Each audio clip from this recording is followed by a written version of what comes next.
Salut tout le monde, comment ça va? Pas trop froid?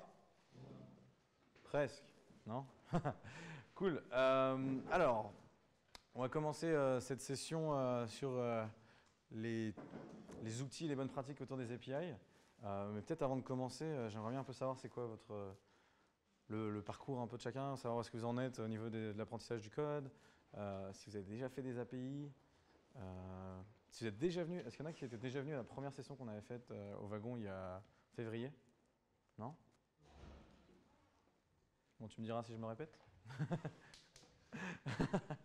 Un des apprentissages de ce qu'on avait fait la dernière fois, c'est que le live code, c'est bien, mais c'est dangereux et on peut faire des erreurs et on peut perdre du monde et tout ça. Donc là, on va essayer de faire un truc où on n'aura pas de live code, on ne va pas coder en direct et on va juste montrer des outils. Ça vous va? Donc, qui c'est qui programme depuis disons, plus de 5 ans? Ok, cool. Est-ce qu'il y en a qui viennent juste d'apprendre à programmer? Ouais, est-ce qu'il y en a qui sont en train d'apprendre? Ah, vous trichez, c'est les mêmes. Cool, et donc c'est généralement quoi, Ruby à peu près? Après tout le monde en Ruby? Java, ok. JavaScript? Ouais, cool. Donc un peu plein de background.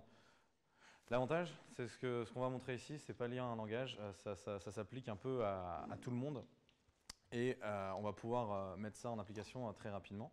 Alors j'ai une autre question en fait aussi. Est-ce que vous avez déjà fait des API? Est-ce qu'il y en a qui ont déjà créé des API? Ok. Vous allez voir si c'était la bonne manière de les faire et si vous pouvez améliorer des trucs. Et donc après, j'imagine qu'il y en a beaucoup qui consomment des API. Ça, c'est assez classique. Cool. Donc avant de commencer à rentrer dans le vif du sujet, je m'appelle Nicolas, je suis développeur évangéliste chez Triscale. On est une société qui existe depuis 6 ans, 6-7 ans, un truc comme ça, basée entre San Francisco et Barcelone. C'est pour ça que je ne suis pas trop habitué à la fraîcheur parisienne. Ça me fait bizarre, mais c'est agréable. C'est toujours agréable d'être ici. Je suis content de revenir au wagon et je suis content d'organiser de nouveaux événements autour de ça. Notre cœur de métier, et on en parlera peut-être un peu après dans les outils, c'est la gestion d'API. Donc c'est aider les sociétés qui ont des API à gérer leur communauté de développeurs. Et en termes de nombre de chiffres, pour montrer qu'on est une boîte un peu qui pèse, comme on dirait, on a 700 clients dans le monde entier, entre la France, les États-Unis, l'Espagne, l'Australie, Amsterdam, on a plein de trucs et des gens qui font des choses très très diverses. Voilà, si vous êtes à la recherche d'un job, je vous invite à regarder notre page. Il fait plus chaud à San Francisco et à Barcelone et la vie est tout aussi sympa qu'ici, donc n'hésitez pas à regarder. Si vous avez envie de m'envoyer des tweets là maintenant, je n'aurai pas le temps d'y répondre maintenant, mais on va essayer de faire ça de manière interactive ici. C'est là où vous pouvez me contacter, et puis même après pour toutes les questions que vous aurez après par la suite, n'hésitez pas à m'envoyer ce genre de choses, je suis assez connecté. Alors pour rentrer dans le vif du sujet, on va juste rappeler quelques fondamentaux. API, Application Programming Interface, c'est le truc qu'on utilise tout le temps, mais en même temps, ça ne dit pas grand-chose, ça ne décrit pas vraiment ce que ça fait. Et une bonne analogie qu'on avait trouvée la dernière fois, c'était l'analogie entre l'UI, donc l'utilisateur interface, je mélange les deux mots, l'interface utilisateur, donc l'idée d'un utilisateur qui va cliquer sur quelque chose de visuel, un bouton sur un site, qui va cliquer sur un lien, avec un humain derrière, et la transposition au niveau API, où en fait ça va être du code qui va appeler un serveur. Et donc là, c'est inerte, mais c'est toujours une idée d'interface et d'interaction entre deux parties. Donc juste pour recontextualiser l'idée des API, quelques exemples d'API que vous avez certainement déjà dû utiliser. L'idée de faire des paiements, accepter des paiements sur leur site avec Stripe, proposer une carte Google Maps dans votre application, à la manière de ce que fait Uber aujourd'hui en passant par Google Maps, envoyer des emails avec Mailjet, envoyer des textos avec Twilio. Dans votre démarche de tous les jours de développeur, ça va vous aider à ne pas avoir à réinventer la roue. Parce que, par exemple, on se dit envoyer des emails, c'est pas compliqué. Tout le monde peut faire son SMTP serveur. Tout le monde peut se dire, bon, allez, je mets ça sur mes bons outils, je configure toutes mes emails, mes adresses email. Mais au final, c'est pas juste ça, envoyer des emails. C'est aussi créer une relation avec Gmail, c'est créer une relation avec Hotmail, c'est créer une relation avec tous les providers d'email pour faire en sorte que vos emails n'aillent pas dans le spam.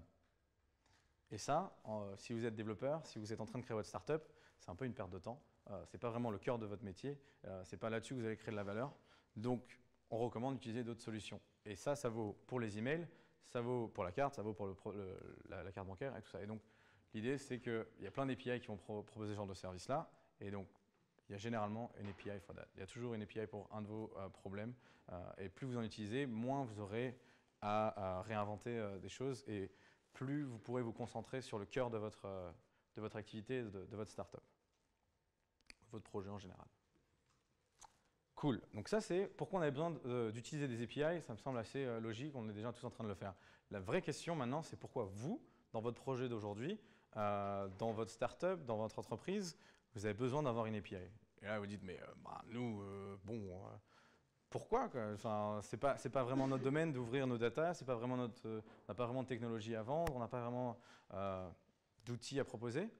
Mais on va essayer de voir que vous allez avoir quand même besoin d'une API. Enfin, nous, on pense que vous allez avoir besoin d'une API. Et donc, on va voir ça dans différents exemples et on va voir comment avoir les bons outils. Et ça commence avec une petite histoire. Vous connaissez certainement ce garçon, ce petit plombier italien, Mario. Il lui arrive des histoires folles depuis des vingtaines, trentaines d'années, toujours aller sauver sa princesse qui a eu la bonne idée de se faire emprisonner. Il y arrive toujours, il a 100% de succès, mais le souci c'est que quand on lui raconte son histoire, on oublie souvent de parler de son frère, Luigi. Donc, il y en a un, il a toujours la vedette, c'est toujours Mario machin, Mario truc. Lui, si on regarde, il a 2 jeux à lui, à peu près. Pour ceux qui ont la culture un peu gaming. Néanmoins, il est toujours présent dans les histoires, et sans ce personnage-là, le premier pourrait jamais réussir à terminer les histoires et aller sauver la princesse. Et bien ça, l'analogie entre le Mario et le Luigi, c'est un peu vous d'un côté, et de l'autre côté votre API. On pense, et on aimerait faire en sorte que les gens considèrent qu'entre leur projet et leur API, ce soit 2 choses qui travaillent ensemble, ce soit 2 choses qui doivent être imaginées ensemble, et c'est pas d'abord on fait notre idée, on fait notre projet, on le code et machin, et après on pensera à l'API. La bonne idée, la best practice en ce moment, c'est de faire tout ça ensemble et d'imaginer tout ça ensemble. Alors on va voir on va avoir différents modèles autour des API, différents cas d'utilisation et à quoi peut servir une API. Alors, j'ai oublié de dire ça, je me suis rendu compte la dernière fois dans la vidéo que je mélangeais beaucoup l'anglais et le français, et je m'en excuse par avance. Donc parfois je vais dire API, parfois je vais dire API, j'y peux pas grand chose, je vais essayer d'être consistant. Donc une API pour ramener de nouveaux revenus à votre entreprise. Et là, on va prendre l'exemple d'une boîte qui n'a rien à voir avec le monde du digital. C'est l'exemple de Walgreens. Est-ce que quelqu'un connaît Walgreens ici? Quelques-uns, ok. C'est normal, ils ne sont pas présents sur le marché français, mais Walgreens, si je vous dis que c'est une pharmacie, c'est un réseau de pharmacies. Ils ont des centaines de pharmacies dans tous les États-Unis. Et donc, c'est le business par excellence qui n'a rien à voir avec le digital. Mais c'est une pharmacie à l'américaine. C'est-à-dire qu'on y va pour acheter ses médocs, son Doliprane, tous les médocs normaux avec ses prescriptions. Mais en plus, on peut acheter un paquet de chips. On peut acheter, j'ai acheté un costume de Père Noël à Walgreens, par exemple. Donc, si vous êtes de la pharmacie du quartier, vous achetez un costume de Père Noël, rien à voir. Et un de leurs business, ils étaient très en pointe là-dessus, c'était l'impression de photos. À l'époque où vous avez besoin de faire développer des photos, ils avaient des laboratoires de photos dans leur pharmacie. Sauf qu'avec l'arrivée du digital et tout ça, les gens ont arrêté d'imprimer des photos. Et donc, ils étaient en train de killer leur business d'impression de photos. Et pour pouvoir remettre ça en avant, ils ont eu l'idée de lancer une API. Donc, ils ont lancé, donc ça va faire maintenant presque 1 an et demi, 2 ans qu'ils ont lancé la Quick Print API, qui va permettre à chaque développeur, à travers leur application, de faire imprimer des photos. Donc, vous imaginez d'être sur Instagram, vous dites j'aime bien cette photo, j'aimerais l'imprimer. Et là, ça va vous sortir le truc Walgreens, tu veux l'imprimer à côté de chez toi, tu veux l'imprimer par là-bas, tu choisis le lieu, tu choisis la taille, tu choisis tout ça. L'intérêt, c'est que grâce à ça, donc, ils ont ramené plein de gens qui utilisent leur API. Ils ont encouragé les développeurs à utiliser cette API en leur partageant les revenus. Donc si la photo est vendue pour 10 €, vous, en tant que développeur, vous en gardez une partie, vous avez un pourcentage, ce qui encourage les développeurs à mettre cette API dans leur application. Une bonne partie des applications aujourd'hui qui sont dans le domaine de la photo ont cette API, donc les meilleures applications de photo ont cette API dans leur application et donc permettent cette fonctionnalité-là. Mais la chose qui est plutôt très intéressante, c'est qu'on prend un business comme une pharmacie qui n'a rien de très sexy, qui n'a rien de très digital, rien de très 2015 dans son cœur. Et à travers juste ce petit truc, on ramène des gens dans la pharmacie, on ramène des gens dans le magasin. Ils viendront chercher leurs photos en vrai, mais en plus, ils iront acheter un paquet de chips. Et ça fait du trafic dans les magasins et ça fait du revenu en plus. Donc c'est un des exemples, un des exemples de l'API comme un moyen de ramener des revenus et de diversifier votre source de revenus. Un autre exemple, c'est l'API comme une manière d'augmenter la visibilité de votre marque. Et il y a un très bon exemple là-dessus, c'est TripAdvisor, qui aujourd'hui en fait va sur tripadvisor.com. Assez peu de gens, et pourtant vous voyez cette marque partout. Donc ils ont lancé leur API il y a déjà plusieurs années. Là il y a différents chiffres, 700 API, hein, donc ça c'est des chiffres qui dataient de l'année dernière, 700 applications qui utilisent le truc, ça régénère, et c'est ça la partie importante, plus de 300 millions de visites sur leur site. C'est-à-dire que quand vous allez commander, donc ça je crois que c'est l'exemple que j'ai. Après, quand vous allez sur Kayak, vous allez commander juste un vol dans un avion, mais ils vont aussi vous proposer des hôtels. Et vous ne vous rendez pas compte, vous êtes toujours sur le site de Kayak, mais en fait partout, il y a la petite chouette de TripAdvisor. Et donc vous allez avoir plus de visibilité dans la marque TripAdvisor, vous allez avoir plus de légitimité aussi dans le contenu que vous proposez, et moins de compétition, plus de chiffre d'affaires de votre côté. C'est une autre stratégie pour votre API, une manière de se faire connaître, une manière de proposer du contenu et de toucher d'autres gens sur d'autres sites sans qu'ils passent par le vôtre directement. Un autre exemple qui est assez flagrant, c'est l'exemple de Fitbit. Donc l'API comme un moyen d'innover. Fitbit, je pense qu'on voit à peu près tout ce que c'est. Cette espèce de bracelet connecté qui nous dit si on a assez marché, si on a bien dormi, ce genre de choses.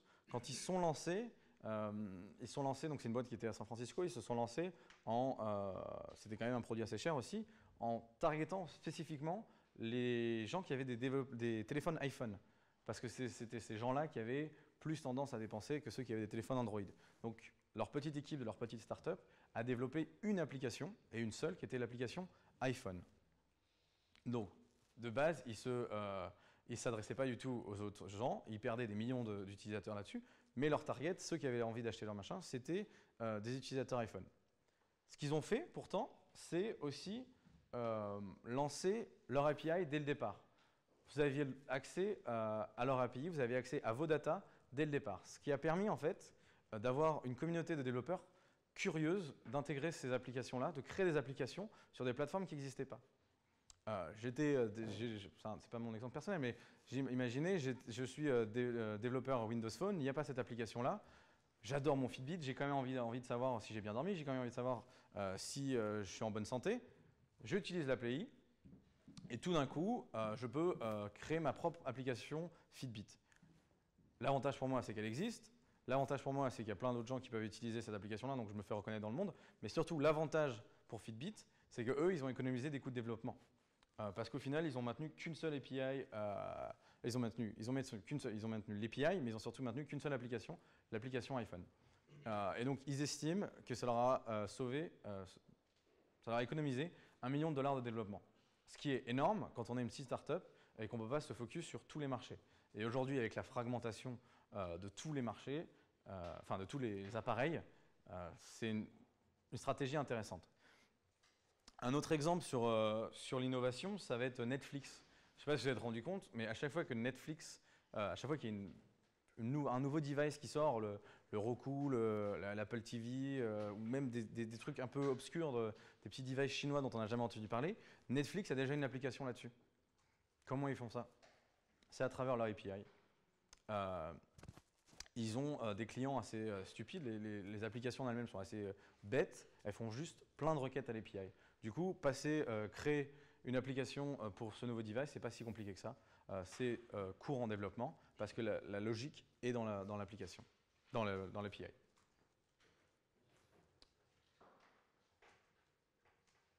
Alors, un dernier exemple, c'est l'API comme manière d'être plus efficace. Et ça, c'est l'exemple récurrent qu'on voit souvent, c'est l'exemple d'Amazon. Il y a une citation qui est souvent citée de Jeff Bezos, donc le CEO d'Amazon. Si à chaque fois que vous faites une nouvelle fonctionnalité dans le stack d'Amazon, si vous ne mettez pas ça autour d'une API, vous avez des grandes chances de vous faire virer. Presque 100% de chance. Et donc, il recommande, donc à chaque fois que vous allez faire une nouvelle feature, de mettre ça sous une forme d'API. Et c'est un peu l'histoire du Amazon Web Service. Donc à la base, Amazon, c'est un site d'e-commerce. Pourquoi ils iraient faire du hosting? Comment ils ont pu faire ça? C'est des développeurs en interne qui, quand ils avaient besoin de créer des serveurs, genre avoir besoin d'allouer de la mémoire, avoir besoin de déployer des applications, ils avaient en fait créé un système tout autour de ça, mais ils l'avaient mis sous forme d'API pour que d'autres gens au sein d'Amazon, des autres équipes, puissent lancer eux aussi et puissent aussi bénéficier de cette infrastructure. Le jour où ils ont vu le potentiel économique que ça pouvait représenter, le jour où ils ont vu qu'ils pouvaient en faire un vrai business, et bien, tout était déjà là pour pouvoir l'ouvrir au monde. Il y avait déjà les API qui étaient là. Il y avait déjà la structure en place. Donc si vous faites ça aussi dès le départ, si vous mettez votre API au cœur de votre stratégie, au cœur de votre efficacité interne, le jour où vous en aurez besoin à l'extérieur pour la faire partager avec de nouveaux partenaires, ou le jour où vous en aurez besoin pour créer un nouveau produit, elle sera déjà présente. Voilà, donc l'idée c'était que vous pouviez réutiliser ça, vous pouvez lancer de meilleures opportunités et potentiellement trouver un nouveau marché. D'autres exemples sur différents usages des API. Donc comme on disait tout à l'heure, l'exemple de Netflix, l'exemple de pouvoir toucher plein de plateformes, de pouvoir, et notamment dans le mobile, ça c'est très parlant dans le mobile, quand vous lancez une application mobile, vous pouvez toucher toutes ces plateformes et avoir une API vous permettre d'être disponible très rapidement. La création d'écosystèmes de clients, on voit ça avec GitHub, on voit ça avec Amazon Service, mais l'exemple qui me semble très parlant aujourd'hui, c'est la construction d'écosystèmes pour des partenaires. L'exemple de Slack est flagrant. Est-ce que vous connaissez à peu près tout Slack? Donc Slack, cette plateforme de chat qui, j'ai vécu ça, qui en étant à San Francisco, j'ai vécu ça il y a un an maintenant, un an et demi, qui en 3 jours a fait switcher toute la Silicon Valley de HipChat ou de aucun chat à Slack. Pourquoi? Quand on avait un système comme HipChat, donc c'est fait par Atlassian, c'est un autre système de chat, ça marche correctement, on a des mêmes systèmes de room, tout ça, mais les développeurs, les gens des startups avaient créé déjà beaucoup de bots. Et donc ça, c'est un truc qui vient aussi d'IRC. On avait l'habitude de mettre plein de bots pour automatiser plein de choses. Quand on ouvrait une nouvelle pull request, quand on avait un nouveau tweet, on avait déjà automatisé plein de choses comme ça. Donc, quand on va voir une nouvelle plateforme, la vraie question, c'est de se dire, est-ce que je vais pouvoir garder toutes mes intégrations, tous mes trucs qui me facilitent la vie, est-ce que je vais pouvoir les emmener avec moi? Et la réponse est oui. Parce que dès le départ, Slack avait ouvert ses API. Dès le départ, ils avaient permis la migration de clients existants, d'anciens clients qui utilisaient d'autres services sur leur nouvelle plateforme. Ils avaient déjà permis d'emporter les anciens bots sur cette plateforme-là. Et s'ils n'avaient pas eu, je pense, s'ils n'avaient pas eu cette ouverture, s'ils n'avaient pas eu leur API à ce moment-là, ils n'auraient pas eu le déclic, ils n'auraient pas eu le switch immédiat que toutes les boîtes ont fait à ce moment-là. Donc, à garder en tête comme esprit d'avoir une API dès le départ si vous voulez gagner et grossir votre base d'utilisateurs très rapidement et les faire switcher d'une plateforme à l'autre. Un autre exemple, c'est les API comme fonction de distribution de contenu. Et donc, on voit ça dans des boîtes comme ESPN. ESPN, donc un gros réseau comment on appelle ça, de télé sportive. Mais ils ont surtout accès à plein de stats. Et donc, je ne sais pas si vous suivez trop le baseball, mais c'est normal si vous ne suivez pas, c'est pas non plus très très intéressant. Mais les gens qui suivent le baseball sont fous de stats. quand il y a un joueur, quand vous regardez un match de baseball à la télé américaine, vous voyez le gars, mais en fait, vous ne voyez pas vraiment le gars qui tape la balle, vous voyez plus les scores dans tous les sens et l'écran est rempli de scores. Parce que ce qui intéresse les gens, c'est de savoir comment il est efficace sur sa réception, à quelle vitesse est partie la balle, est-ce qu'il en a plus de chances de la récupérer en dessous, au-dessus, combien de home runs il a fait. Et toutes ces stats-là, c'est assez difficile de les avoir, c'est assez difficile de les compiler, mais c'est ça la valeur ajoutée d'un network comme ESPN. Donc aujourd'hui, ce qu'ils vendent, c'est ce contenu-là. C'est ce contenu-là au niveau du baseball, mais ça va être aussi d'autres statistiques, ça va être les scores en direct. Si vous avez envie d'avoir les scores en direct d'un match de foot, la seule manière de le faire, c'est d'être dans le stade, quoi. Et donc c'est compliqué quand on est une startup, on ne va pas envoyer 20 gus voir tous les matchs tous les week-ends, quoi, pour avoir les scores en direct là-dessus. Et donc on passe généralement par des plateformes comme ça qui, eux, ont ces stats-là et c'est là où est leur valeur ajoutée. Donc vous aussi, vous pouvez imaginer comment votre contenu apporte de la valeur ajoutée à d'autres entreprises et comment vous pouvez le distribuer et en faire le cœur de votre API. Le dernier point, c'est les BI comme un business. Et c'est un peu les exemples que je vous donnais au début. C'est des gens qui ne vendent qu'une technologie. Et c'est une technologie qui apporte une valeur ajoutée à tous les développeurs. Envoyer des SMS, en soi, ce n'est pas si compliqué que ça, techniquement. Mais en fait, c'est horrible en fonction des partenariats que vous devez faire. Parce que, je sais pas, au début des années 2000, il y avait des solutions pour envoyer des SMS. Il y a des solutions genre AlloPass, il y a des trucs comme ça pour récupérer des SMS, avoir des codes, genre de choses. Mais ça marchait qu'en France. Pour qu'ils se lancent sur un nouveau pays, il fallait qu'ils aillent parler à tous les opérateurs de ce pays-là. Aujourd'hui, si vous êtes une boîte, une petite start-up, vous n'avez pas les moyens de faire ça, quoi. Vous n'avez pas les moyens d'aller parler à tous ces gens-là. Et donc, eux, ils simplifient le boulot des développeurs, et c'est là leur valeur ajoutée, c'est leur API, leur technologie, et faire tout ce que les autres n'ont pas envie de faire, quoi. Pareil pour les Stripe et le payment processing, ils ont besoin d'aller parler à toutes les banques. Ce n'est pas possible de faire ça à l'échelle d'une start-up. Donc aujourd'hui, si vous avez une technologie qui simplifie la vie et qui a une longueur d'avance sur quelque chose qui devrait se faire à la main, sur quelque chose qui devrait être compliqué à faire, c'est là-dessus peut-être que vous pouvez vous focus. C'est peut-être ça que vous pouvez vendre et pas forcément l'application que vous avez créée autour. Ok, ça vous parle?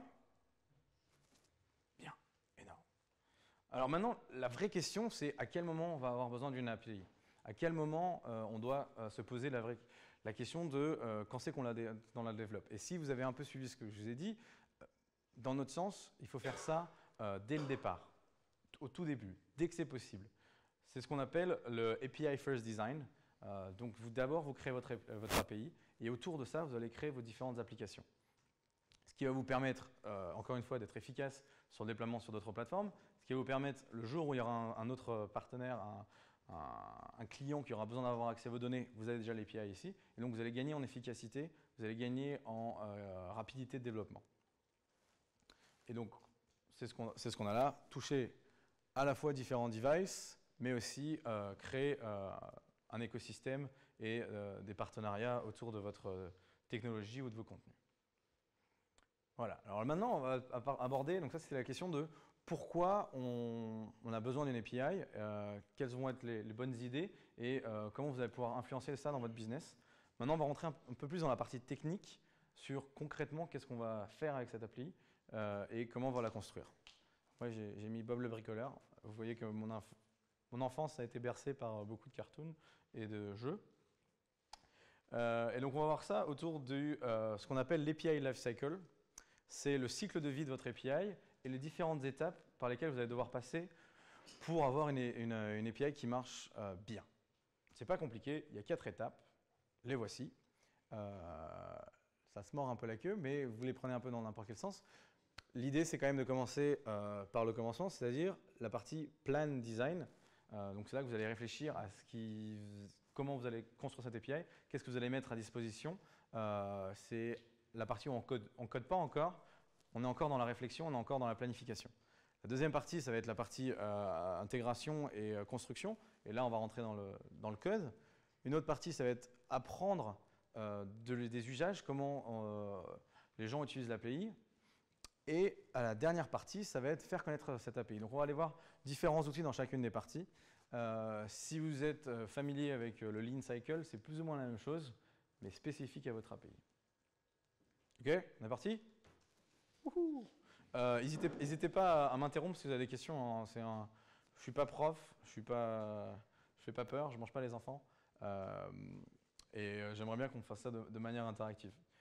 Donc, la première partie, Plan and Design. Et donc, je vais vous parler de différents outils que vous pourrez tester chez vous parce qu'ils sont en bonne partie gratuits.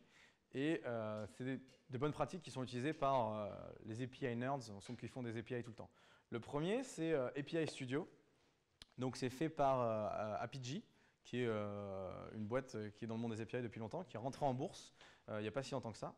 Et donc, si on va sur le site apistudio.io, Get Started, et vous allez déjà être dans l'outil. Et alors, ce qui est fou, c'est donc vous allez utiliser ça en fait pour la partie design de l'API. Vous n'avez encore rien codé, vous allez juste imaginer comment vous allez construire l'API. Quels vont être les endpoints, quelles vont être les réponses que vous allez donner, et ce genre de choses. Donc à gauche, est-ce que vous êtes familier avec ce genre de description à gauche? Est-ce que vous voyez ce que ça peut être? Est-ce que vous connaissez Swagger? Les gens qui connaissent Swagger. Alors, Swagger, c'est aussi un outil qu'il va falloir vous utiliser. C'est devenu la bonne pratique pour décrire une API et décrire tous les endpoints, décrire toutes les ressources et décrire la manière dont elle va réagir à certaines commandes. Donc, si on regarde rapide, je vais essayer de zoomer.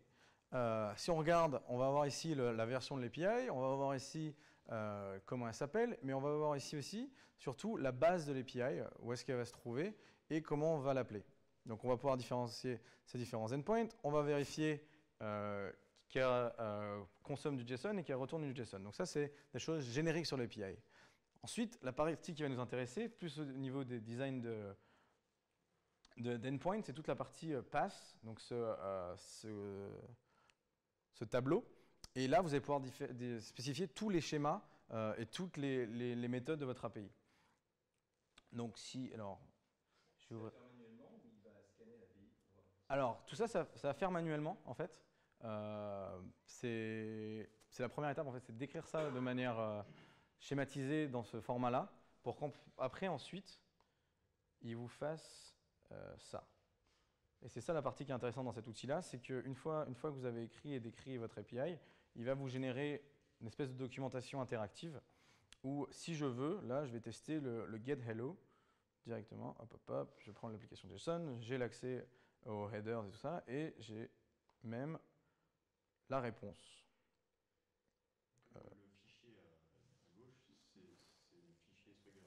C'est ça. C'est ce qui définit, c'est ce qui définit l'API, c'est ce qui définit ces différents endpoints, et ce qui va vous permettre après de la tester dans la visualisation à droite. Pour continuer sa question, si on a déjà une API en place, il y a moyen de générer ce fichier-là pour une API Rails totalement hasard. Ouais, alors il y a quelques outils qui font ça. C'est vrai que j'aurais dû couvrir ça. Il y a quelques outils qui font ça soit par un proxy.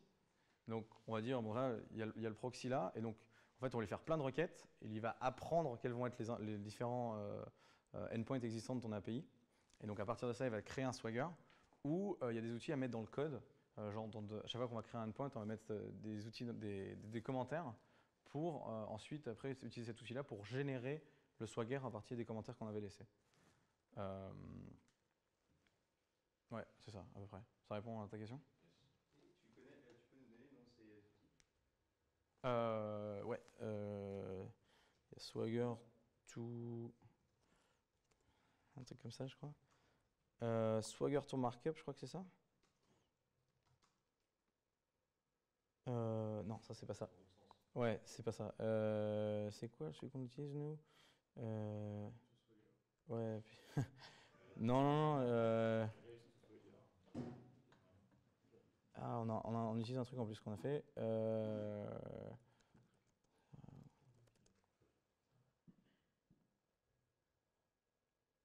j'ai oublié. Il y a un truc qui s'appelle Swagger Docs. Swagger Docs?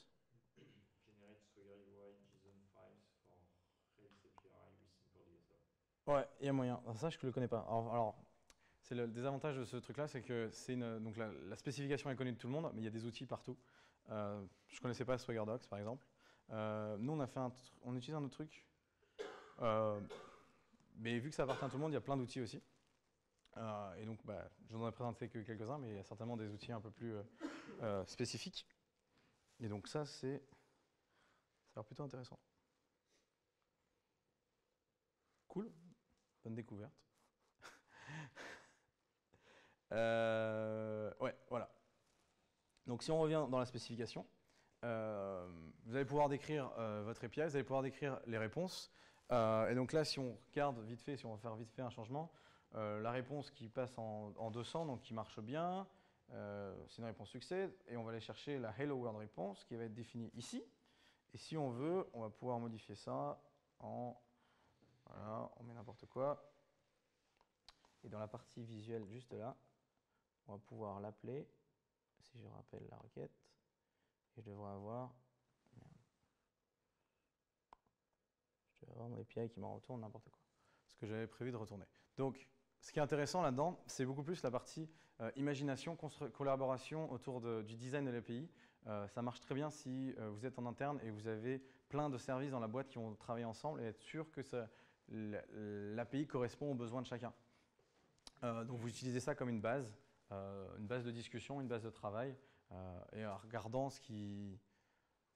comment on l'appelle, en regardant les paramètres dont on a besoin et en regardant ce que ça va retourner. Ça vous parle? Ok, donc ça, API Studio, c'est encore en bêta, mais ça fait déjà pas mal de choses. Et donc là, c'est que vraiment des fonctions minimes que je vous ai montrées, mais on peut aller vraiment très précisément avec cette spécification Swagger dans la granularité de différentes erreurs, dans la spécificité de certains paramètres. Est-ce qu'il y a des choses qu'on passe en query, est-ce qu'il y a des choses qu'on passe en header? À vous de voir ça. Donc derrière, tu as API Studio qui te crée vraiment un web service ouais, correspondant à ce que tu as défini. Tu peux pas vraiment utiliser en production, mais qui fait un mock, un faux truc de ton API. Et ça, la partie intéressante, c'est que tu peux même déjà commencer à mettre ça dans des applications pour voir si ça correspond bien, quoi. Donc ouais, je vous encourage à regarder ça. Le deuxième exemple, c'est Apiary, qui fait quelque chose de similaire, mais qui, pour le coup, eux, ils n'utilisent pas Swagger, ils utilisent leur propre outil de description d'API qui s'appelle Blueprint. Et ils vont proposer, en plus de ça, d'aller plus loin pour proposer de la documentation sur votre API et des outils collaboratifs qui sont déjà dans l'outil. Alors que API-SEO, ce n'est pas forcément directement dans l'outil. Donc si on regarde rapidement comment ça se passe chez eux, API. Je comprends pas, ça permet de faire quoi, API? Alors c'est globalement la même chose, sauf que ça n'utilise pas la spec Swagger, ça utilise un autre type de spec. Donc ça se ressemble, hein, parce qu'au final c'est quand même les mêmes genres d'API, mais c'est un format différent. Donc on va toujours avoir la spec ici, la tête que ça a ici, les différents endpoints de manière un peu plus sympathique à utiliser. Et en plus de ça, il y a une partie test, il y a une partie collaboration en équipe, vraiment intégrée dans l'outil. Et on va avoir ensuite la partie documentation. Donc vous pouvez utiliser ça pour schématiser votre API, mais après, en plus, vous pourrez l'utiliser une fois qu'elle sera lancée pour toute la partie documentation. Sensiblement, dans la manière dont c'est décrit, c'est le même genre de choses. On définit les endpoints, on définit ici le type de méthode, on définit ici le type de réponse. C'est à nous de décrire quel genre de réponse on va avoir. Et pareil ici, pour faire un post, le même exemple. Sur le côté, ici, on va pouvoir tester. Donc là je suis dans la documentation. Donc là, c'est ça. Je clique pour avoir toutes les questions. J'ai une interface pour faire ce call directement.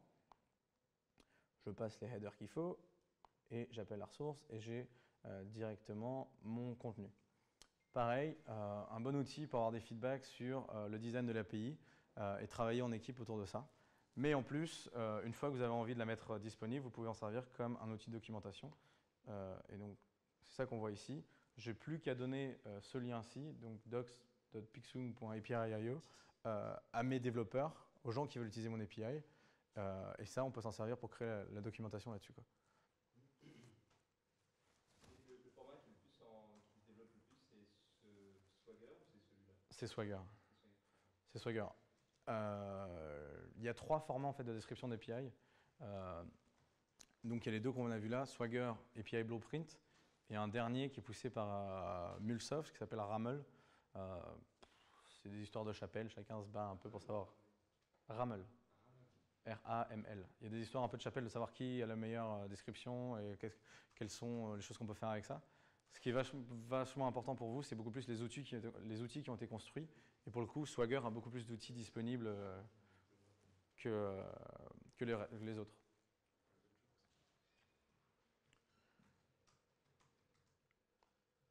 OK. Cool. Et un dernier exemple. Alors, j'ai pas vraiment eu le temps de tester parce qu'ils viennent juste de m'accepter ce matin sur leur bêta, mais ça vaut le coup de regarder. Ça s'appelle Spotlight, c'est une petite start-up de Austin au Texas. Et ils viennent de lancer un produit pareil pour vous aider à mettre en place votre API, la designer et après la tester. Donc ça, c'est ce qu'ils ont sur leur site. Ça a l'air plutôt sympa et j'espère avoir le temps la prochaine fois de pouvoir la tester et de vous donner des feedbacks. Les gens qui l'ont déjà utilisé avaient l'air plutôt contents. Ça vous donne plus une... Je crois que c'est même un logiciel, c'est pas vraiment même un truc sur le web. Ça vous donne peut-être une façon plus visuelle de décrire votre API et de décrire les différents mocks que vous pouvez mettre derrière. Donc à garder un œil dessus. Ils sont encore jeunes, mais ils ont un produit qui est plutôt pas mal. Et une équipe vachement dynamique. Je les ai rencontrés, ils sont plutôt sympas. OK, donc maintenant, dans l'API Lifecycle, on a fait la partie design. Maintenant, c'est le temps de créer l'API. Et en fait, là-dessus, on va passer assez rapidement parce que ça dépend vraiment de vos affinités avec le code. Ça va être... il y a différents frameworks dans chacun des langages. Il y en a des bons, il y en a des moins bons, il y en a il y en a dans tous les sens. Il y en a qui font plein de choses sur l'API, il y en a qui font des choses très simplifiées. C'est à vous de regarder ce qui se fait bien. J'en ai nommé quelques-uns, donc si j'ai bien compris, tout le monde est à peu près dans le monde du Ruby. Grape, très léger, mais spécifique à l'API, aux API.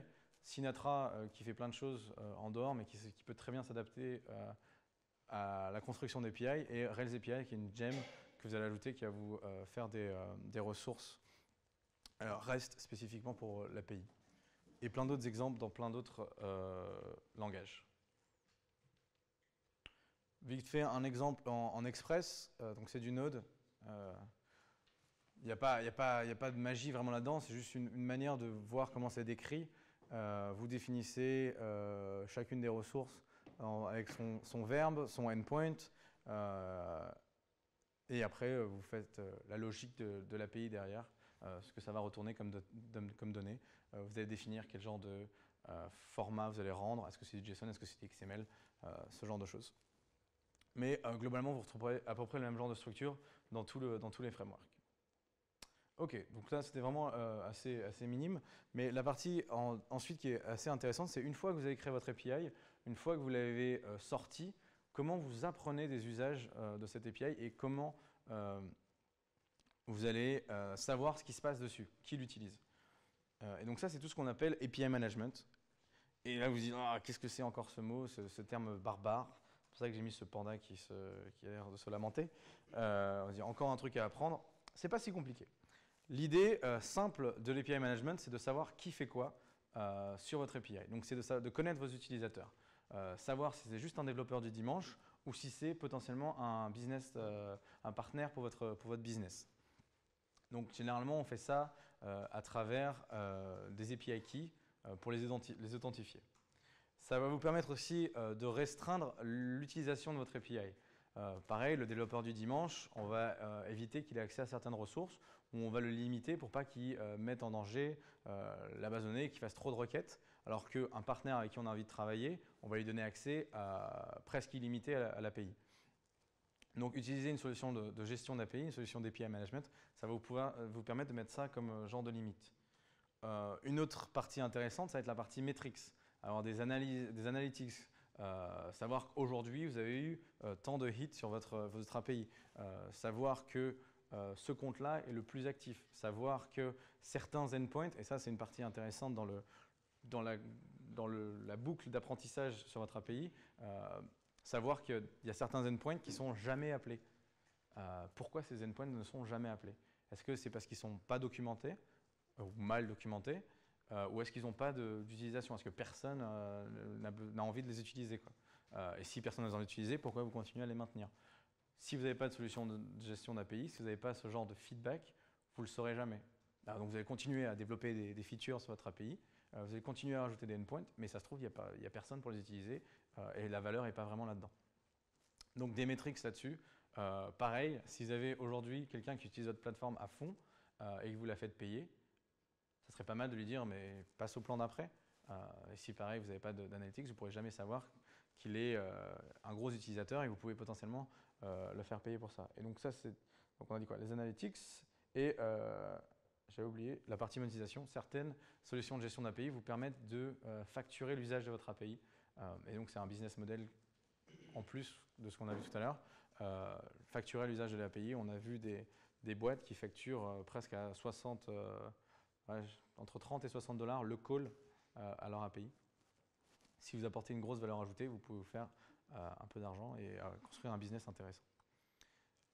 Alors, les outils là-dedans, on en a un qui est open source, Kong, qui est plutôt populaire ces derniers temps, sponsorisé par Mashape, donc aussi une boîte assez présente dans le domaine des API.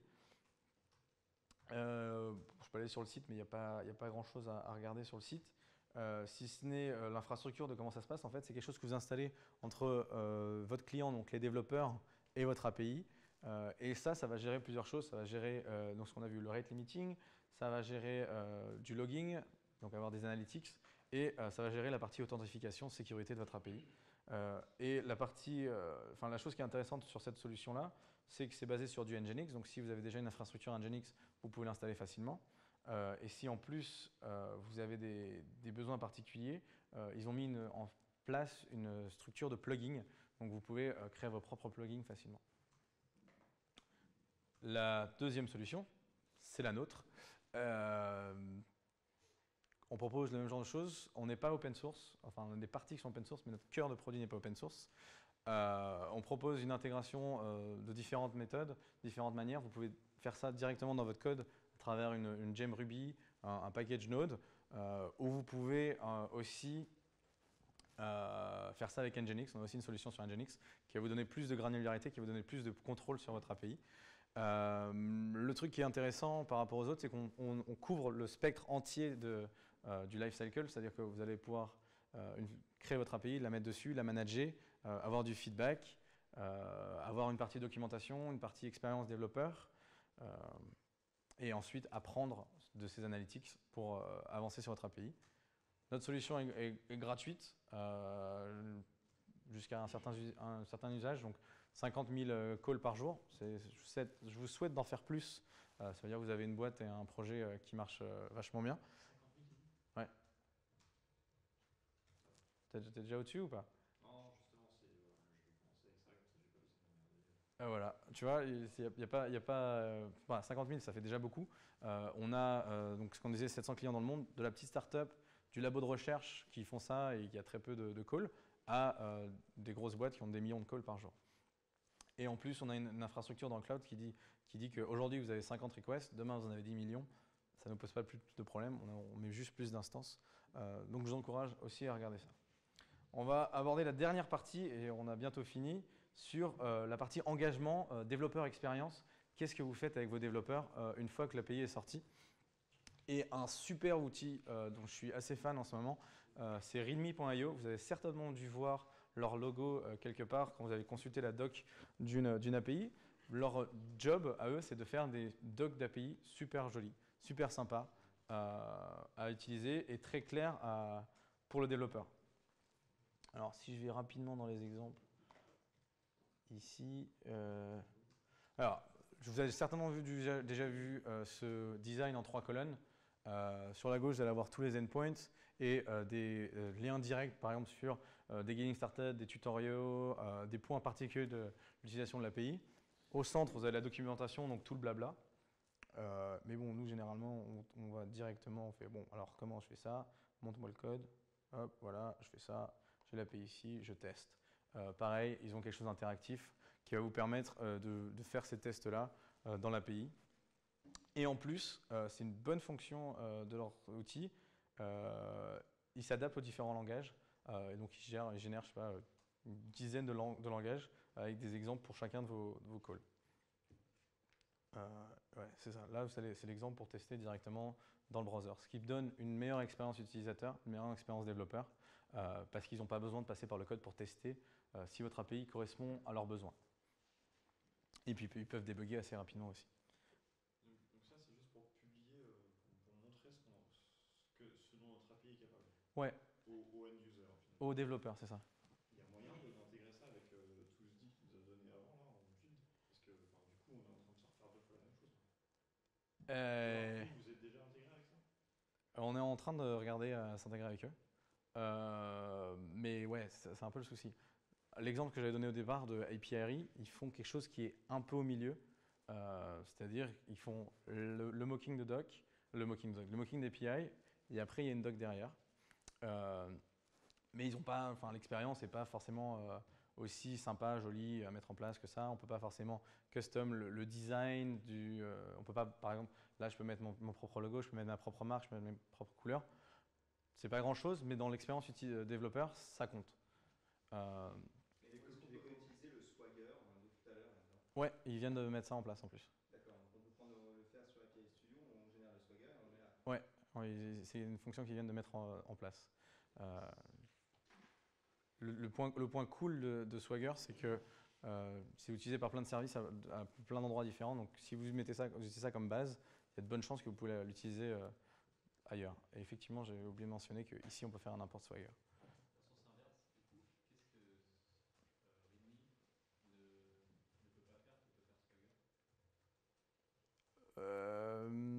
C'est pas vraiment la même chose, ouais, parce que Swagger, tu décris l'API dans un sens pratique de ce qu'elle fait vraiment, et ça c'est beaucoup plus la partie documentation et explication de comment l'utiliser, quoi.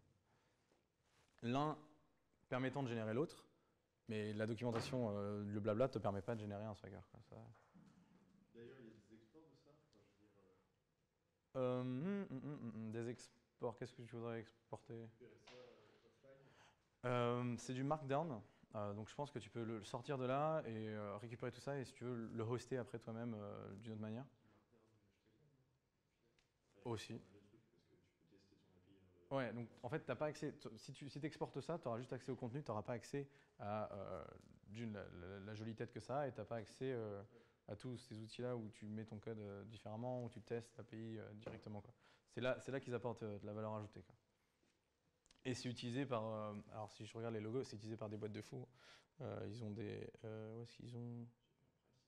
Ouais, ils ont des boîtes genre Box qui est pas mal niveau API, qui ont des milliers et des milliers d'utilisateurs qui font ça. Je pense même Uber doit les utiliser maintenant. Donc ils ont des bonnes références aussi. Donc ça c'est la partie développeur, expérience développeur, documentation. Un des points qui est intéressant, et ça j'ai noté ça quand j'ai vu le founder en parler il y a 2-3 semaines, c'est l'idée d'avoir un pattern similaire dans l'expérience. Donc si vous voyez le truc en 3 colonnes, maintenant que j'ai déjà vu 2-3 sites qui utilisaient ça, j'arrive sur un site similaire, je sais déjà où est-ce que je vais, quoi. Donc si vous adoptez aussi ce genre de pattern, ça va faciliter l'expérience développeur et ça va les aider à trouver tout de suite où est-ce qu'ils doivent aller, quoi. Donc ça c'est un des bons points pour eux. Un autre exemple aussi pour faire connaître votre API et la faire partager, c'est une démarche qu'on soutient chez nous et on a fait ça en projet open source, c'est apis.io, qui est un moteur de recherche d'API. Pour l'instant, on a un peu moins de 1000 API qui sont listés, mais l'idée c'est qu'un développeur utilise ce site-là pour trouver par exemple des images API, et là-dessus il va trouver plein de choses différentes, listées différemment. Là où on est différent d'un programmable web, c'est que c'est interactif, c'est dynamique, automatique, dans le sens où vous avez le contrôle de vos données. De la même manière que vous avez un robot.txt pour vos sites, on a mis en place un fichier api.json qui décrit l'API dans le sens où est la documentation, où est la page de pricing, où est le blog post, où est quel compte Twitter, quel compte GitHub. Toutes ces informations-là qui ne sont pas liées vraiment au cœur de l'API, mais plus en dehors de comment on l'a distribué et comment on l'a fait connaître. Vous pouvez aussi mettre le Swagger là-dedans. pour aider à la recherche. Donc vous pouvez regarder aussi ce projet-là pour faire connaître votre API. Un point que je n'ai pas mentionné sur Swagger, qui est intéressant si vous utilisez ça, c'est extrêmement utile pour la génération de SDK. Donc vous avez une API, vous voulez offrir un SDK sur iOS ou sur Android, avec un Swagger, il y a des outils, on clique dessus et pff, le SDK est auto-généré. J'avoue que j'aurais dû mettre ça comme outil, donc je peux vite fait en citer deux. Il y a API-Matic qui fait ça. Donc eux, ils ont pareil, une quinzaine, enfin vous voyez tous les langages qui sont supportés là, pour setup des SDK à partir d'un Swagger. Et puis il y a des outils comme Amazon. Amazon a une partie API qui vous permet de générer des SDK à la volée à partir d'un Swagger. Donc tu spécifies l'API avec Swagger et ça te génère le code en Swift. Ouais. Mais ça ne génère pas le code de l'API, ça te génère le code pour consommer l'API. Oui. Voilà. Donc la partie SDK. C'est ça. C'est pas mal. Mais ouais. Et ça me permet de gagner un peu de temps, quoi. Voilà. Après, il ne faut pas trop le dire parce que sinon tu te dis pourquoi j'ai un développeur. Mais oui. C'est des choses à faire à côté. C'est ça. Mais la doc, le Swagger, gère aussi tout ce qui est OAuth. Ah, c'est un peu plus compliqué ça. Ouais, dans la version 2, je crois qu'il a des trucs pour faire ça. Je suis pas sûr. Mais Tester les endpoints, si tu as une protection d'accès par rapport au OAuth. il doit y avoir des outils pour générer les tokens, les retester, machin, mais c'est un peu plus compliqué. Je sais pas s'il y a quelqu'un qui a une version. J'imagine que ça dépend des annotations que tu mets en compte. Ouais. Tu peux toujours, c'est plus de taf, mais il n'y a pas de raison que ça marche pas. Ouais, mais je pense qu'il y a des outils qui vont être faits pour être simplifiés, ça, pour le test, donc le truc visuel qu'on avait tout à l'heure, pour le simplifier. Sinon, oui, tu peux toujours le tester en faisant d'abord d'un côté, tu génères tes tokens, et une fois que tu as tes tokens, ça marche. Mais oui, il doit y avoir des outils, c'est un use case assez commun maintenant, aujourd'hui. Je peux chercher une solution plus avancée. Désolé, j'ai pas forcément les réponses à toutes les questions tout de suite. Ok, donc les autres points pour faire connaître votre API, qui est assez intéressant et c'est un truc qu'on voit souvent en ce moment, c'est créer des Slack communautés, des communautés Slack. Donc on a vu par exemple Kinayo qui est une API d'analytics. Ils sont très forts là-dessus, ils ont déjà plusieurs milliers de développeurs qui utilisent leur API, qui sont sur Slack. Et donc ça vous permet de répondre très rapidement à des questions de support. Ça permet de créer une communauté, c'est-à-dire que si vous, en tant que provider de l'API, vous n'êtes pas là, il y a peut-être potentiellement un utilisateur qui est assez avancé qui va pouvoir aider quelqu'un d'autre. Donc on repart sur ce qu'on connaît un peu déjà avec les forums, avec Stack Overflow, avec du IRC, mais sur Slack. Donc ça c'est une bonne manière de faire connaître et de faire grossir votre communauté. Et après sur la droite j'ai mis tout ce qui était hackathon. Là encore c'est un vaste sujet avec plein de bonnes pratiques et plein de bonnes choses à faire là-dessus. Également GitHub et Stack Overflow. C'est une bonne manière de montrer GitHub pour avoir des exemples de code, des petits snippets un peu partout pour expliquer comment consommer votre API, avoir des exemples que les gens peuvent forker, cloner directement, auxquels ils peuvent contribuer aussi. Et Stack Overflow, c'est pas mal si vous arrivez à avoir une API assez importante pour que vous ayez votre propre tag et qu'il y ait assez de trafic dessus, c'est tout le bonheur que je vous souhaite. Sur GitHub, pour ceux qui ont des projets open, qui ont une vitrine sur GitHub, il y a Gibber qui monte de plus en plus, qui est une sorte de chat Exact. par projet sur GitHub, Exact. qui marche assez bien et qui est très très agréable à utiliser. Quand on est dev, c'est... J'ai pas utilisé, mais j'ai entendu pas mal de choses là-dessus. Ouais. Ça s'appelle comment? Gibber. G-I-2-B-E-R. Ouais. En mode, c'est un truc, on met genre ça sur sa page, sur son README GitHub, on clique dessus et ça ouvre un chan. Du coup, tu peux parler avec le dev directement dans le projet. C'est Ouais. grandiose, quoi. Et l'intérêt, c'est que c'est assez accessible à. T'es pas obligé d'être une boîte, enfin, genre un Slack, ça fait beaucoup pour parler, genre un gars qui maintient un truc, quoi. Effectivement. Bon type.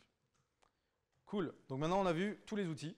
Enfin, tous les outils. Non, on a vu une partie des outils qui devraient vous aider à adopter de meilleures pratiques, qui devraient vous aider à pas trop patauger dans le monde des API et qui devraient vous mettre un peu le pied à l'étrier. et vous pouvez gagner en efficacité en utilisant ces outils-là.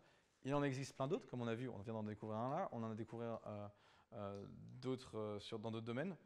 Ça change, ça évolue, il y a plein de problématiques à régler. Vous pouvez créer aussi, vous aussi un outil qui peut aider des développeurs. Ouais, c'est un domaine passionnant. Et tous les 6 mois, il y a un nouveau truc, même tous les 3 mois, il y a un nouveau truc. J'ai rencontré par exemple hier les fondateurs. Donc, je ne sais pas, vous imaginez, quand vous devez tester des API, généralement, vous faites quoi? Vous faites un curl dans un terminal ou vous utilisez Postman, par exemple, je sais pas. Et ben, hier, j'ai rencontré des gars qui font un nouveau client pour tester des API qui s'appelle POW. Et c'est des Parisiens en plus, je crois qu'il y a un de leurs gars qui est à Paris. Et ça, tu vois, c'est un nouvel outil, on n'en connaissait pas, et on se disait, maintenant qu'on a Postman, on n'a pas besoin de faire autre chose. Et bien, il y a toujours l'innovation, il y a toujours de la création autour de ce monde-là, et tout ça, donc c'est super passionnant. Donc on a vu des outils pour chacune de toutes les étapes de l'API Lifecycle. Les utiliser, ça va vous encourager à suivre des best practices. Utiliser le design de l'API au début, ça va vous être sûr qu'elle correspond à un véritable besoin, être sûr qu'elle correspond à ce qui vous attendez dans la boîte. Et ça vous permet d'utiliser Swagger. Comme on l'a vu, on va pouvoir le réutiliser à d'autres endroits. Et je pense que c'est tout pour moi. Dites-moi si vous avez des questions. J'espère que ce n'était pas trop compliqué. J'espère que c'était assez clair. C'est des petites idées que je sème un peu partout. Et puis ça germera, j'espère, dans chacun de vous. J'attends vos questions. Tu n'as pas mis de framework pour Java, c'est Has-been? J'en ai fait à l'école. Non, c'est Has-been. Non, en fait, ça correspond à différents. À mon avis, ça correspond à différentes industries. Aujourd'hui, tu crées une startup, je ne suis pas sûr que tu choisiras Java. Ça dépend. Mais il y a des frameworks qui font que ça marche très bien. Il y a des trucs avec du Scala, des trucs avec Play que les gens adorent et qui font plein de trucs avec ça aussi, quoi. Je pense que ça dépend de chacun, mais ouais, j'aurais pu mettre Je Java. dirais que Spring.io, c'est un des frameworks. C'est pas vraiment un framework, mais c'est un moyen de balancer facilement une API. Ouais, tu peux faire ça. J'ai pas mis ça parce que généralement, c'est les 3 langages que les gens apprécient, connaissent quand ils commencent à coder, ou quand ils font des projets récents. Mais peu importe le langage, en fait. Java, c'est pour avancer, je comprends. À ta dit, on commence. Non, mais ouais, l'API, elle n'est pas liée au code, quoi. Donc peu importe le code que tu utilises, il n'y a pas de souci, quoi. Moi j'ai une question sur le timing, parce que c'est intéressant de poser la question de quand est-ce que l'API. Et c'est une partie de la réponse de dire déjà construis tout sous forme d'API dès le début, parce que comme ça sera plus facile à ouvrir. Ouais. Et du coup ça répond pas tout à fait à la question de quand est-ce que tu la rends public. Nous on a pas mal de débats sur se dire le problème c'est comment tu la rends public, du coup tu as des gens qui commencent à faire dessus, donc du coup ta conception elle est figée. Ah, Et du coup quel est le bon moment pour passer en public? Est-ce que tu la passes par petits bouts? Est-ce que tu passes tout d'un coup? je pense que ça va vachement dépendre de ton cas d'utilisation et de ce que tu as envie d'en faire, en fait. Est-ce que de ce que tu as envie que les gens fassent avec cette API, est-ce qu'ils ont vraiment envie de créer, quel genre de valeur ils vont créer autour de ça? Avoir une API dès le départ, ça va te permettre ça plus facilement. Mais t'es encore maître, c'est quand même encore heureux, t'es encore maître de décider quand c'est que tu la rends publique. Non, c'était plus savoir si tu as un retour d'expérience. Parce qu'en sens inverse, nous, on utilise beaucoup d'API, on est intégré avec, je sais pas, 12 plateformes en permanence. Ouais. Mais on est une personne full-time qui est juste là pour manager les API parce qu'elles continuent de bouger et que du coup, ton intégration qui marche, le lendemain, ne marche plus. Alors, En ouais. sens inverse, on se dit, on n'a pas envie de provoquer ça chez nos partenaires en disant tous les gens nous demandent l'API, mais une fois qu'ils vont être branchés, le jour où tu fais une modif, tu as tout le monde qui C'est ça. est down en bas. Donc, je sais pas, il y a une question de gestion, gérer le timing. Je veux savoir s'il y a un peu un retour d'expérience là-dessus. C'est sûrement des bonnes practices. Si tu es en train de sauver le monde avec Microsoft, même si tu es en train de tout prévoir, genre aujourd'hui, tu sais pas du tout ce que tu vas faire demain, moi je vais peut-être avoir envie de consommer. Si tu me préviens que ton API elle est en version alpha 0 ou 1 et que tout va peut-être exploser demain, ça c'est mon problème après si je me branche dessus. C'est notre approche. Ouais. Les gros logos alpha. Après, du coup, Il y a des choses que les gens tolèrent quand tu les préviens, il y a des choses que les gens tolèrent aussi. Dans les outils que j'aurais pu mentionner, et que du coup je mentionne quand même, Ça, c'est API Changelog. C'est une boîte faite par des potes à Barcelone qui commence à grossir. Ils ont pas mis la liste de leurs clients, mais ils sont utilisés par des boîtes un peu partout. L'intérêt de ce truc-là, c'est qu'ils vont monitorer pour toi en tant que développeur les API que tu utilises. Ils vont pouvoir te notifier dès qu'il y a un changement. Donc, tu n'as pas besoin d'attendre que ton appli casse. Tu vas être notifié pour ça. Donc, ça, c'est beaucoup plus pour un développeur, pour être au courant. Et donc, il y a un exemple de fou, c'est qu'ils ont réussi à prévenir les développeurs que l'API Twitter allait casser avant même que Twitter l'annonce. Parce qu'ils avaient fait un changement dans la doc. Eux, ils monitorent la doc. Ils ont vu que la doc avait changé et ils ont pu avertir les développeurs. Ils avaient, je sais pas, 24 heures d'avance. C'est pas grand-chose, 24 heures, mais c'est… Ton API, tu peux aussi la plugger à ça. Exactement. Donc, Swagger, toujours. il me semble. Je devrais me transformer en Swagger Evangelist, mais… Très clairement, là, on est en train de comprendre que de toute façon, sans Swagger, on est mort. Enfin, je veux dire, Ouais. soit on fait tout à la main, soit on utilise Swagger. Exactement. Vu que ça se bloque sur la documentation, je ne suis pas sûr que ça soit lié à Swagger. Je pense que si tu as une documentation assez claire, ça va mettre la documentation. Il y a peut-être une intégration Swagger. Ce qui est sûr, c'est que c'est un jeune projet encore, donc ils ont encore plein de choses à grandir. Pour l'instant, ça marche avec des énormes boîtes qui utilisent déjà ça.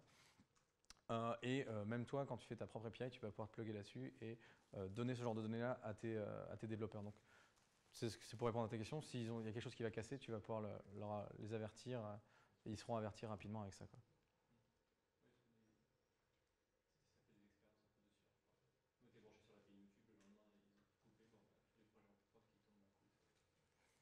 C'était sympa à l'époque, on faisait des applications Facebook aussi. Ça arrivait souvent avec les applications Facebook.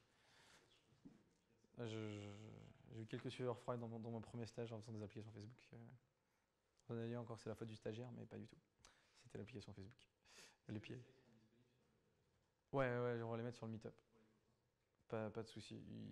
Ouais, je fais ça régulièrement. Ouais. Pour les solutions d'API management comme Kong ou Scriptel, est-ce que comme c'est quelque chose qui se place entre le client et l'API, est-ce que ça rallonge pas les temps de réponse? Ouais, alors c'est une bonne question. Ça dépend des solutions. Alors, j'ai pas fait les stats avec Kong, mais je sais qu'avec la nôtre, ça marche parfaitement. L'idée, c'est que il y a deux choses pourquoi c'est rapide. C'est basé sur Nginx, qui est super rapide de base. Dedans, tu peux lui mettre du caching aussi. Donc, faire en sorte que s'il y a quelqu'un qui a déjà demandé quelque chose, on ne va pas refaire l'appel chez nous pour vérifier qu'il a le droit. Donc, généralement, c'est juste le premier call qui est lent, mais pas si lent que ça. Et après, c'est très rapide parce qu'on l'a déjà caché, quoi. Ça devrait pouvoir répondre à ta question. Et bon, je n'ai pas de stats parce que ça dépend de chacun des stacks de chacun. Mais généralement, c'est assez… c'est pas grand-chose, quoi.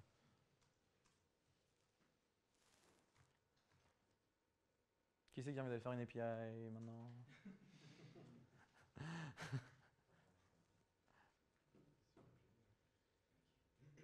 Ouais, bah cool. Si le sujet vous intéresse, comme je vous ai dit, c'est un truc qui bouge dans tous les sens. Il y a plein de petites communautés que vous pouvez rejoindre. Il y a un Meetup API à Paris qui a l'air plutôt actif, qui est organisé par les gars de Mailjet. Donc ils ont ça à peu près une fois par mois, où vous allez pouvoir découvrir de nouvelles API, mais aussi des best practices de gens qui partagent leur expérience. Il y a la conférence API Days qui malheureusement a eu lieu cette semaine, mais qui n'a pas eu lieu qu'à Paris. Il y en a à Berlin, il y en a à Barcelone, il y en a à Londres, dans des domaines différents. Donc si par exemple vous êtes sur la FinTech, celui de Londres est super intéressant. Si vous êtes plus sur le machine learning, linguistique, tout ce genre de choses, Barcelone, Berlin, je ne sais pas s'il y a de spécifications, mais il y en a partout dans le monde. Il y a des communautés en ligne qui sont vachement intéressantes. Et après, il y a une autre conférence, et donc ça c'est nous qui l'organisons, mais c'est pas brandé avec notre marque, c'est une conférence ouverte à tout le monde, qui s'appelle API Strategy. Et on fait ça à l'automne aux États-Unis et au printemps en Europe. On n'a toujours pas trouvé la date en Europe, enfin l'endroit en Europe. Donc mars-avril, on devrait avoir une conférence aussi là-bas en Europe. Si le sujet vous intéresse, on devrait pouvoir vous passer des invites et des codes par le wagon, sans souci. Ok? Manger des API, c'est bien. Merci.